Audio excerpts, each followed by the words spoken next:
Dámy a páni, vitajte na tlačovej konferencii po 22. regionálnom dni Ministerstva investícií, regionálneho rozvoja a informatizácie z obce Bučany v Trnavskom okrese. Pán minister Richard Raši, pán štátny tajomník Michal Kaliňák a prvý podpredseda z MOSu a zároveň starosta obce Radkovce Martin Červenka vás budú informovať o výzve na cyklodopravu v hodnote 100 miliónov eur a samozrejme o tom, o čom diskutovali počas regionálneho dňa. Pán minister, nech sa páči. Ďakujem pekne, príjemný deň prajem z obce Bučany v Trnavskom samosprávnom kraji aj v Trnavskom okrese, kde sme uskutočnili ďalší rezortný deň nášho ministerstva zodpovedného za regionálny rozvoj a vrátim sa k tomu, keď sme ešte kedysi s Michalom Kaliňákom brázdili Slovensko v rámci peletónov a v rámci predvolebnej kampane pred parlamentnými voľbami za Hlas, tak sme povedali, že do regiónov sa vrátime a regióny, keď dostaneme dôveru, nebudeme riadiť z ministerstva, ale budeme ich riadiť priamo z regiónov spolu s tými, ktorí v regiónoch žijú, ktorí regióny riadia, a to sú naši primátori, starostovia, primátorky, starostky a z našich miest a obcí. Dnes sme teda na 22. rezortnom dni. To znamená, 22. krát sa stretávame so starostami a primátormi jedného alebo viacerých okresov. Dnes sme tu mali viac ako 75 zástupcov našich samospráv. Okrem toho robíme výjazdové rokovania vlády, na ktorých sa za náš rezort výrazne podielame. Okrem toho máme výjazdové pracovné stretnutia, ako sme v Prešove teraz v piatok informovali o tom, že chystáme výzvu pre naše mestá, najmä na využívanie chátrajúcich nevyužívaných priestorov na to, aby ich vedeli zmeniť na miesta pre kultúru, pre život, pre voľnočasové aktivity. Skrátka, aby prázdne budovy v našich mestách dostali opäť život a že vyčleňujeme na to viac ako 20 miliónov eur. Našim cieľom je, a preto tu chodíme, aby sme nerobili rozhodnutia bez diskusie s tými, ktorých sa týkajú. Preto sa so starostami a primátormi stretávame a preto ich počúvame. A robíme to aj preto, lebo našou ambíciou je mať dynamické mestá a živý vidiek. A náš rezort od 1.9. dostal agendu mestského rozvoja pod seba, pretože sme presvedčení, že rozvoj miest nejde bez rozvoja našich regiónov a obcí a vidieka. A naopak, ani náš vidiek nemôže byť živý, keď naše mestá budú stať a nebudú dynamické a keď nebudú spolu kooperovať.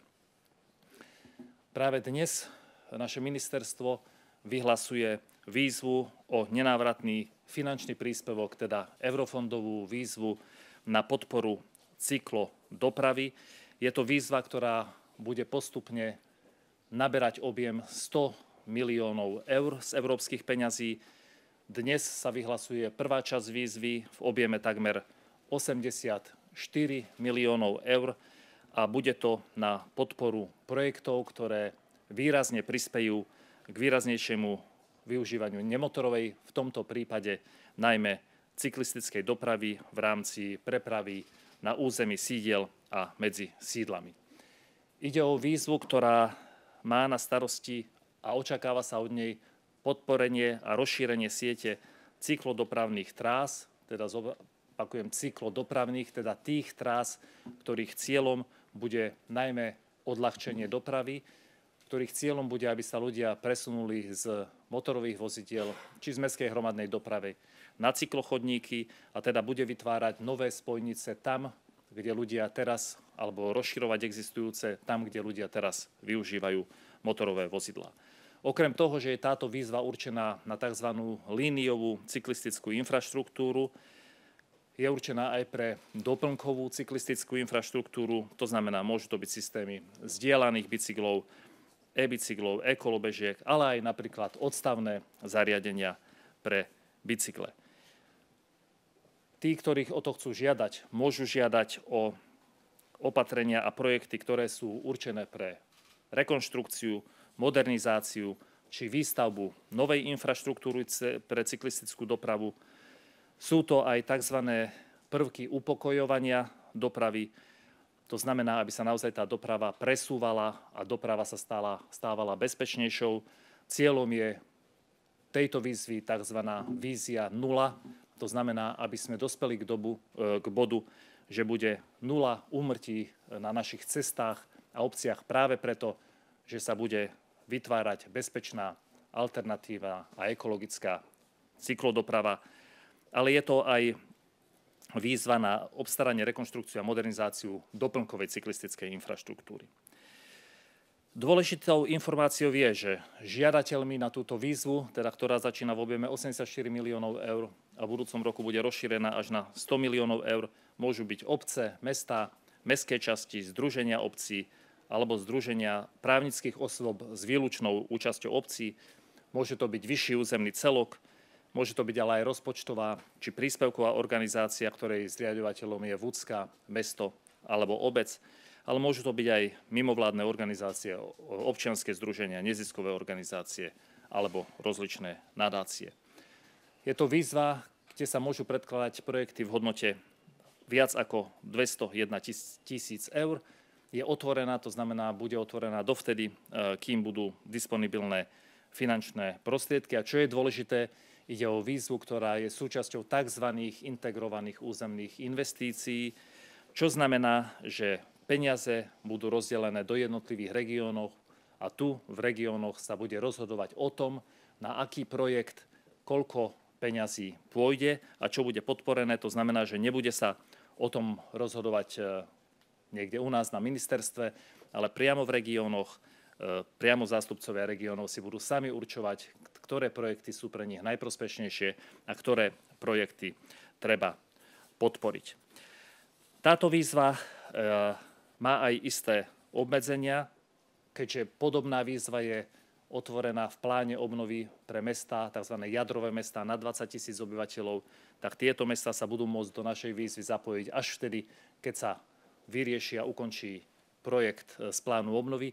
Nechceme totiž, aby sa stalo, že niekto čerpá peniaze aj z eurofondov, aj z plánu obnovy a na niekoho neostanú peniaze žiadne. Takže výnimku samozrejme aj tu budú mať projekty, ktoré vytvárajú prepojenia už na existujúce cyklistické komunikácie. A ako som zdôraznil, je to výzva, ktorá sa teda týka cyklodopravnej infraštruktúry, takže má to byť uvoľnenie bežnej dopravy, má to byť náhrada dopravy, má to rekonštrukcia, modernizácia alebo budovanie cyklotras alebo dokompovej infraštruktúry tam, kde tým efektom je uľahčenie dopravy a presun ľudí ku ekologickej doprave, ale chystáme v 3. kvartáli aj výzvu, kde sa budú môcť čerpať finančné prostriedky na výlučné cyklotrasy a na inú infraštruktúru. Takže tí, ktorí čakajú na to, že chcú robiť cyklotrasy, ktoré nesúvisia s uľahčením dopravy, tak táto výzva vyjde v 3. kvartáli. Možno ste zachytili výsledky Eurostatu, ktoré hovoria o tom, že Slováci patria do prvej trojky európskych národov, ktoré denne najviac používajú bicykla alebo chodia pešo. U nás je to zrejme ešte stále v prospech tej pešej chôdze, tak verím, že aj táto výzva, ktorá prinesie desiatky miliónov eur na budovanie cyklistickej infraštruktúry, prispieje k tomu, že sa v tejto trojke nielen udržíme, ale možno v budúcnosti sa dostaneme ešte vyššie. Ďakujem pekne. Ďakujem pekne, pán minister. Odovzdávam slovo pánovi štátnemu tajomníkovi Michalovi Kaliňákovi. Ďakujem pekne za slovo. Dámy a páni, keď sme s pánom ministrom Richardom Raším nastupovali na rezort, tak sme garantovali princíp žiadne rozhodnutia bez diskusie. Aj dnešok to potvrdzuje. Dnešné stretnutie s najväčším ZMOSom, regionálnym ZMOSom na Slovensku, alebo druhým najväčším, bolo presne o tom. Prvá časť rokovania sa týkala odpočtu našich aktivít. V druhej časti sme diskutovali o tom, ako nastaviť národný plán budovania vodovodov a kanalizácií, ako pomôcť samosprávam s peniazmi na rekonštrukciu stĺpov verejného osvetlenia, akým spôsobom pôjdeme prijímať ďalšie zákony, novely zákonov tak, aby za každým paragrafom sme videli ten pozitívny dopad na samosprávu, na ľudí v mestách a obciach. Po dnešku je zrejme, že princíp žiadne rozhodnutia bez diskusie je súčasťou našej práce, pretože aj výzva, ktorú pán minister predstavil, vzišla z diskusie. Od minulého roka, od decembra, sme zavedli systém, cez ktorý najskôr každú výzvu dávame územiu na pripomienkovanie, vyhodnotíme pripomienky a tak ju zverejňujeme. Teda aj dnešná výzva je výsledkom toho, že architekti neboli iba zamestnanci na rezorte, ale aj komunálni lídri, ktorí sa zapojili do diskusie. Tak to bude aj naďalej a my už teraz vieme, že v jeseni budeme spoločne diskutovať o tom, akým spôsobom nastaviť inventúru eurofondov, akým spôsobom nastaviť fond na predprojektovú prípravu a akým spôsobom pôjdeme do vytvorenia národného plánu budovania vodovodov a kanalizácií. Ďakujem pekne. Pán prvý podpredseda Združenia miest a obcí Slovenska, Martin Červenka.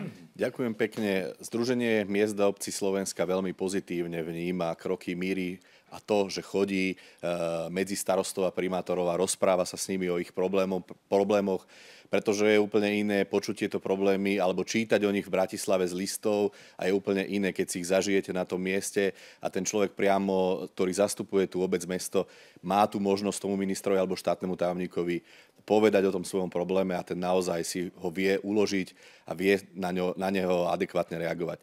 Ja poviem teraz za nás región, naozaj veľmi pekne ďakujeme za to, že pán minister a pán štátny tajomník aj ostatní, ktorí prišli z Ministerstva investícií a regionálneho rozvoja, sa tu nás zastavili a teda popočúvali nás 1,5 hodiny veľmi pružnej diskusie, ktorá vyústila do desiatok otázok a desiatok odpovedí. Možno to, čo nebolo povedané, my sme mali otázky aj mimo Ministerstva investícií, pretože sme sa bavili aj o tej pomoci samospráv ako takej, čiže či nejakým spôsobom vláda plánuje. My dostávame aspoň odpovede, ktoré nie sú síce sľubmi, ale naozaj myslím si, že aj pán minister nás určite podporí, pokiaľ takéto niečo na vládu príde a my teda očakávame stretnutie aj s pánom premiérom, ktoré by sa malo uskutočniť. Ďalej sme sa bavili o prepojení Ministerstva informatizácie, alebo ja mu budem hovoriť regionálneho rozvoja skôr, a Ministerstva pôdohospodárstva, kde riešime tému pozemkov a Slovenského pozemkového fondu. Veľmi pozitívne ja vnímam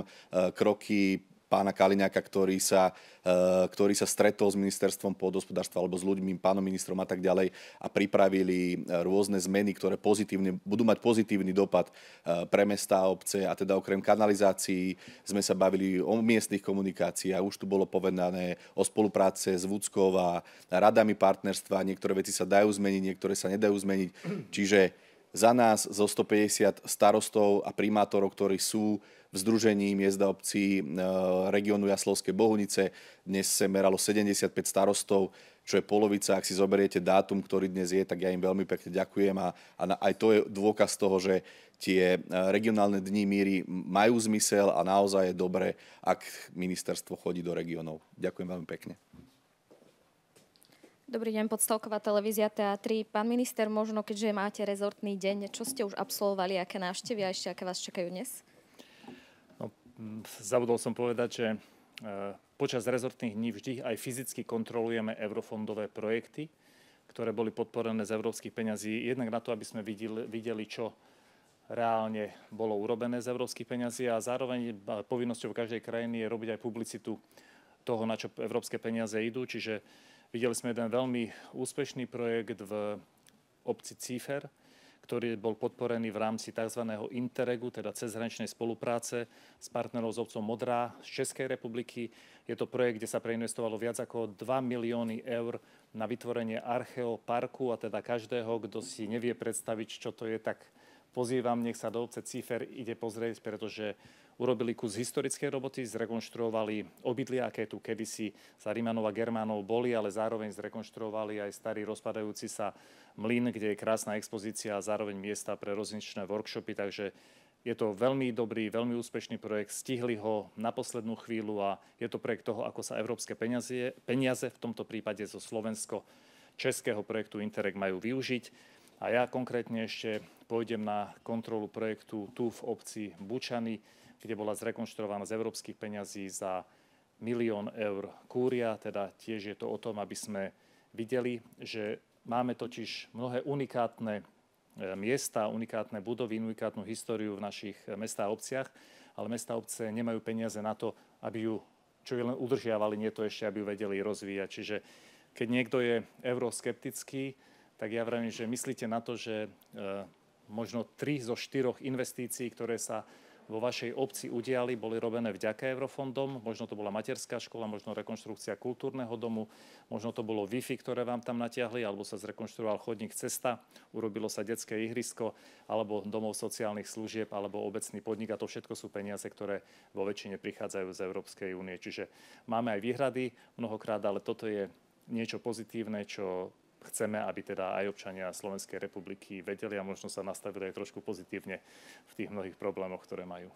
Pred tlačovou konferenciou tu teda bola diskusia so starostami a primátormi.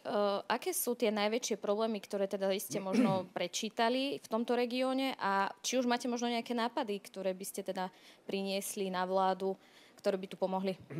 No a asi tým dominujúcim problémom je voda a kanál, ktorá v mnohých obciach nie je dobudovaná, ale aj v mnohých obciach, ktorá si vyžaduje možno rekonštrukciu a investíciu a obce to nevedia sami zvládnuť. Preto sa vraciame k tomu a Michal Kaliňák je v pracovnej skupine na národný plán dobudovávania vodovod a kanalizácií, pretože raz už uznesením vlády v roku 2019 ešte za premiéra Petra Pellegriniho bolo schválené, že sa tento plán urobí. Bohužiaľ v roku 2020 po nástupe novej vlády sa to zrušilo. Čiže teraz sa vraciame k tomu, aby sa postupovalo jednotne a keď sú peniaze na ministerstve životného prostredia alebo u nás, alebo niekde inde, nech sa s nimi pracuje jednotne, nech sa vytvoria podmienky na to, aby aj vodárenské spoločnosti mohli čerpať zvýhodnené úvery, ktoré potom investujú do budovania vodovodov kanalizácií v našich mestách a obciach. Tou druhou vecou, čo by sme chceli, je to, že ak naše obce chcú, lebo stále máme 600 obcí, ktoré si prevádzkujú vodovody a kanalizácie sami, a malá obec niekedy nevie byť partnerom pri vyjednávaní cien vodného a stočného, nevie byť partnerom ani odborným investorovi, lebo nemá na to kapacity, tak chceme, aby vodárenské spoločnosti na základe obojstrannej dohody postupne preberali aj túto investičnú aktivitu, aj starostlivosť o vodovody a kanalizácie. Samozrejme musí to byť so súhlasom obce, aby sa tá starostlivosť bola naozaj na vysokej profesionálnej úrovni. Takže dobudovanie a potom aj starostlivosť a teda hľadanie peňazí, to je tá kľúčová téma, ktorá nielen v tomto regióne, ale vždy odznie. Pekný deň, Dominik Papala, Report. Pán minister, spomenuli ste aj výjazdové rokovania vlády. Mňa by zaujímalo, kedy bude najbližšie výjazdové rokovanie vlády, ak áno, kde. Prípadne teda to najbližšie výjazdové rokovanie vlády, či bude práve tu v Trnavskom kraji. Nevieš, že sa chystá. No. Tak to vám nepovieme, pretože kde budú výjazdové rokovania vlády, určuje úrad vlády na základe nejakého svojho postupu. Faktom je, že ako náhle budeme vedieť, kde bude, tak my chystáme ten regionálny podklad na výjazdové rokovanie vlády. Ale aj preto, keď sa koná niekde výjazdové rokovanie vlády, tak my väčšinou s Michalom Kaliňákom do toho regiónu ideme tesne predtým alebo tesne po ňom, lebo výjazdové rokovanie je o mnohých dôležitých rozhodnutiach pre región, aj o diskusii so starostami, ale väčšinou je to všetko veľmi natesno, takže my stále absolvujeme potom aj takéto naše ešte extra výjazdy. Ale kde bude to ďalšie, to naozaj netuším. A teraz, ak dovolíte, aj mimo tému, pán minister, o 2 týždne začína riadne rokovať plénum Národnej rady Slovenskej republiky a už je to možno zhruba pol roka, alebo necelého pol roka, čo nemáme druhého najvyššieho ústavného činiteľa. Vy ste jeden z dvoch tých nominantov alebo kandidátov potenciálnych budúcich predsedov parlamentu. Pred pár dňami minulý týždeň premiér Robert Fico sa vyjadril, že ak bude tá otázka na stole, či Andrej Danko, tak Andrej Danko má podporu Roberta Fica a samozrejme aj Roberta Kaliňáka, ktorý to taktiež niekoľkokrát avizoval. Tak teda, kto bude novým predsedom parlamentu? Či už sa strana Hlas, sociálna demokracia so Slovenskou národnou stranou dohodla? Ak áno, kedy to bude témou dňa? Ja to ešte doplním, lebo teda k tomuto vyjadreniu pán predseda vlády doplnil ešte aj B a povedal, že rešpektuje samozrejme koaličnú zmluvu a že toto miesto patrí nám. A teda, že to je jeho predstava, ale koaličná zmluva je nad akékoľvek predstavy, pretože koaličná zmluva znamená fungovanie koalície a vlády Slovenskej republiky. Takže aj my, a ja osobne môžem mať rozličné názory na rozličné postupy alebo nominácie, ale nebudem ich prezentovať, lebo si vážim a ctím koaličnú zmluvu. Na našej strane, v strane Hlas sa nič nezmenilo. Stále hovoríme jediné, treba dodržať koaličnú zmluvu, nechceme nič viac, nič menej, nechceme žiadne iné rezorty, nechceme zmeniť, nebudeme zasahovať do fungovania iných rezortov, ale my sme presvedčení o tom, že tak, ako je koaličná zmluva napísaná, tak sa má dodržať. Stretnutie koaličnej rady ešte nebolo, malo by podľa informácií od pána premiéra prebehnúť niekedy v tento týždeň, takže verím, že aj k tejto téme sa vrátime, lebo sa povedalo, že na jeseň sa to dorieši, ale my ani nechceme nikomu brániť v jeho aktivitách a predstavách, ale my nechceme nič, my chceme len férovo dodržať to, čo sa kedysi podpísalo. A verím, že sa to vyrieši a budú všetci rešpektovať koaličnú zmluvu, ako je tak napísaná. Zatiaľ stretnutie neprebehlo. Dovolíte krátka doplňujúca otázka, pán kolega. Takže budúci týždeň možno na 100% budeme vedieť, že teda kto bude predsedom parlamentu po tej koaličnej rade. Je teda možné, že už tá informácia bude na 100% jasná slovenskej verejnosti? Či je možné, že bude na 100% jasná, všetko je možné aj nemožné. Bude to až po rokovaní koaličnej rady, takže nemôžem povedať, ako to dopadne, lebo na koaličnej rade sú 3 strany a ale to určite chceme, aby tá dohoda bola všetkých partnerov. Vidíte, že my nekomentujeme navonok nič, nehovoríme svoj názor ani na iných našich partnerov. Držíme sa zásady, že všetko sa má vykomunikovať na koaličnej rade a nerobiť zbytočne, neprepierať možno nejaký názorový nesúlad na verejnosti. Takže vidíte, že ani sa tu nehádžem o zem, čakáme slušne, porozprávame sa v kľude a vrajím stále, keď vznikne akýkoľvek problém, stačí si sadnúť, v kľude si prečítať koaličnú zmluvu, tam je všetko napísané čierne na bielom. Dobrý deň, Viktor Bokor, Slovenský rozhlas. Pán minister, ja by som sa chcel opýtať, alebo vrátil by som sa k tej 100 miliónovej výzve. Vy ste tam spomínali nejakých 200 000, to znamená, že je tam nejaká minimálna suma, o ktorú sa môžu tí žiadatelia žiadať a maximálna suma, trošku technicky, keby ste nám to opísali. Ide o sumu, sú to projekty od 201 000 eur. A prečo? Je to preto, lebo v súčasnosti Európska komisia vyžaduje, aby fondy boli využívané na tzv. Integrované projekty. Čo znamená, že nemá to byť o tom, že urobím si svoj nejaký krátky úsek, ale to od bodu A do bodu B má mať svoju filozofiu, naviažem na existujúci cyklotrasu a doplním to, čo chýba, zrekonštruujem existujúcu, pretože je veľmi využitá, alebo tam urobím doplnkovú infraštruktúru, ale nemá to byť izolovaný projekt, má to byť súčasť nejakých projektov. Čiže preto tá suma má mať nejakú hodnotu, lebo tá trasa nemá byť o pár metroch. To B, to horné ohraničenie nie je, ale tieto peniaze, ktoré idú do regiónov, budú rozdelené medzi 8 krajov, s tým, že Bratislavský samosprávny kraj je mimo mesta Bratislava. Bratislava nie je oprávneným žiadateľom, samotné mesto, ale Bratislava má iné mechanizmy, ako sú úmre, teda tzv. Udržateľný mestský rozvoj. A v týchto krajoch sa oni rozhodnú, na čo peniaze dajú, čiže aj projekt, ktorý vyberú, ale nejako ich do toho nezasahujeme. Áno, teoreticky, keby sa rozhodli, že všetko dajú na nejaký jeden projekt, na ktorom sa dohodnú, môžu to robiť, ale predpokladáme, že bude v každom kraji podporených viacej projektov z týchto peňazí. To je tých 84 miliónov eur. Vždy prichádza v strede cyklu tzv. Strednodobému prehodnoteniu, ktoré bude prebiehať v roku 2025 a potom prehodnotení, čo robíme s Európskou komisiou, sa uvoľní ďalších 16 miliónov a bude to tých 100 miliónov dokopy práve takisto na túto cykloštruktúru, čiže preto hovoríme, že ide o celkovú výzvu 100 miliónov eur, teraz 84, v priebehu roku 25 a možno začiatkom 26 ďalších 16. Taká posledná otázka z mojej strany, to je tá zdieľaná doprava. To znamená, ak som to správne pochopil, že mestá a obce sa môžu uchádzať o tieto finančné prostriedky aj na to, aby si nakúpili vlastné kolobežky, vlastné bicykle a aby takýmto spôsobom prevádzkovali oni túto službu, alebo ako to je myslené? Áno, je tam možná podpora aj bicyklov, aj kolobežiek, aj s tým súvisiacich komponent.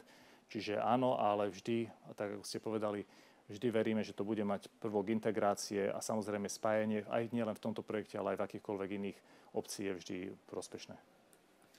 Pán minister spomenul, že sa to vyhodnotenie posúva na regióny. Na pána Červenku sa chcem teda opýtať, že či to dokážete vyhodnotiť tu v regióne lepšie, ako to robí teraz ministerstvo dopravy, lebo tam teda sú veľké sťažnosti starostov, že to strašne dlho trvá, tá druhá cyklovýzva, ktorá je tam. Rozumiem. Povedzme si, že taká tá logika veci hovorí, že čím menej ľudí sa tomu venuje, tak je to konkrétnejšie a tým skôr by sa to malo vyhodnotiť. Viete, ten algoritmus rád partnerstva je taký, aký je. Nenastavovala ho ani táto vláda, nastavovali ho ľudia predtým. A ja už som vtedy za ZMO sme veľmi upozorňovali, že algoritmus rád partnerstva je natoľko zložitý, že budú obce naozaj, a bude ich kopa, a dneska sa to absolútne potvrdzuje, ktorí odchádzajú od tých projektov, pretože zistia, že to naplnenie je veľmi komplikované. Na druhú stranu, nebavíme sa tu o čiastke, ktorá by nebola absorbovateľná v rámci Trnavského samosprávneho kraja, napríklad keď poviem o nás. Čiže ja som si istý, že bude viac dopytov ako tých reálnych peňazí, čiže budeme znova, potom počkáme si aj na ten rok 26 alebo 26 na ďalšiu dodatkovú výzvu, alebo teda, ktorá bude v súvislosti, ale garantujem, že ten dopyt po cyklotrasách, ktoré majú nahradiť dopravu, je obrovský. My tu v regióne sme región s atomovou minulosťou aj prítomnosťou a povieme si, že ten najväčší zamestnávateľ alebo bývalý najväčší zamestnávateľ na atomovej elektrárni, už len ten by si zaslúžil mať cykloprepojenie na tie najbližšie obce, pretože denne tady prejdú, ja poviem, stovky aut k tomuto zamestnávateľu. Čiže ja si myslím, že to vyhodnotíme a vyhodnotia v rámci rád partnerstva dobre, kvalitne a rýchlo v rámci možnosti, ktoré im dáva ten algoritmus rád partnerstva. Dámy a páni, ďakujeme, že ste prišli a želáme vám ešte pekný deň. Ďakujeme, pekný deň prajem.